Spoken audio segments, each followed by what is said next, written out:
Well, interest rate rises, it seems, are a bit like banging your head against a wall. When it stops, you feel so good. And so it is when the Reserve Bank last week stopped raising interest rates. People immediately felt a lot better, according to Westpac and the Melbourne Institute's latest Consumer Sentiment Index. The Sentiment Index surged 9.4% from a month earlier. Among those with mortgages, it's up by 12.2%. So let's bring in here Bill Evans, Chief Economist with Westpac. Bill, always good to chat to you. Is that pretty much as simple as it is? It stops so people feel better?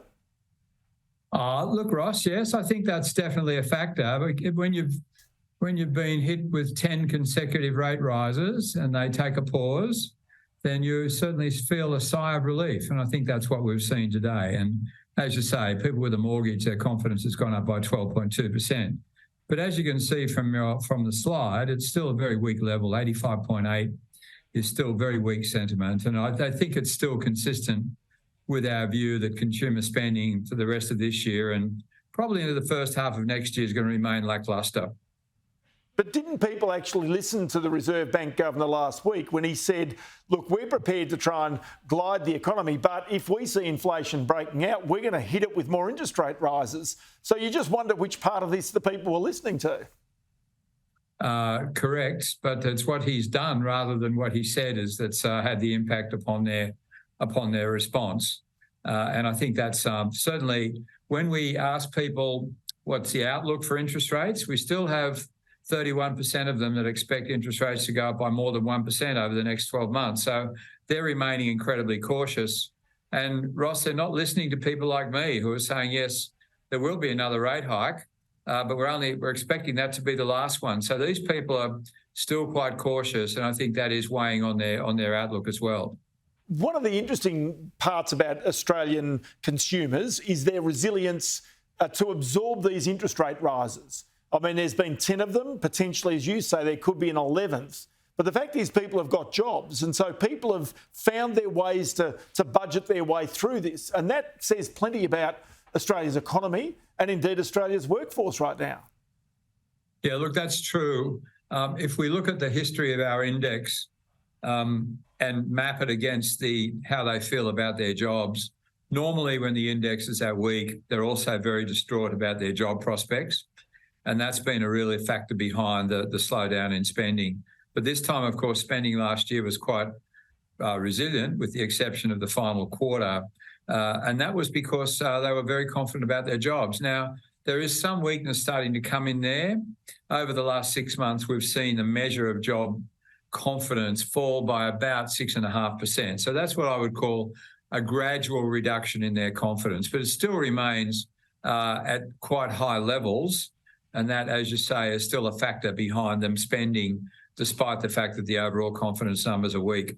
Yeah, I get that, but I don't sense that there's a lot of hurt that we are seeing in Australia's economy for 10 interest rate rises. We're not seeing the unemployment rising. We're not really seeing the wages rising. Yes, retail spending might be coming off a little bit, but it had been at record levels for most of last year. It seems to me while the people have got the jobs, they've got the resilience in terms of their spending and therefore, as a result, in their confidence. Well, the spending story has shown a significant slowdown. Consumer spending in the fourth quarter, and that's the one where we have the best data because retail sales are only about 30% of consumer spending. So the overall consumer spending story really did hit the wall in the fourth quarter, only growing by 0.3% when we're expecting nearer 1%. So I think that's already underway. And we've seen in the first few months of this year, both in terms of the turnover we're seeing in our credit card business and in the more timely retail sales numbers, that spending is continuing to flatten.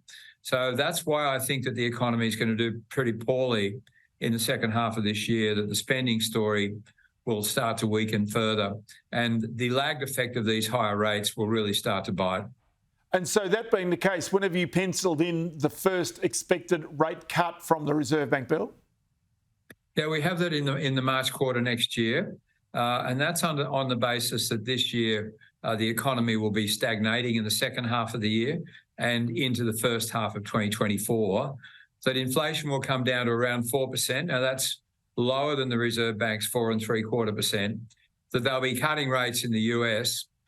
So if you get that combination, then even though inflation won't be at the 2 to 3% band, then the trends will be pretty clear to the Reserve Bank by then, and they can start becoming less contractionary. So policy will still be contractionary at 3.6% or the 3.85 that we're expecting. That's well above the neutral that I think is between 2 3/4 and 3. So you can cut rates, you're still tightening the economy just by a little less. And I think that's the way that they'll approach it next year. I'll tell you what, Bill Evans, always good to have you in the program. Chief Economist at Westpac, many thanks for your time.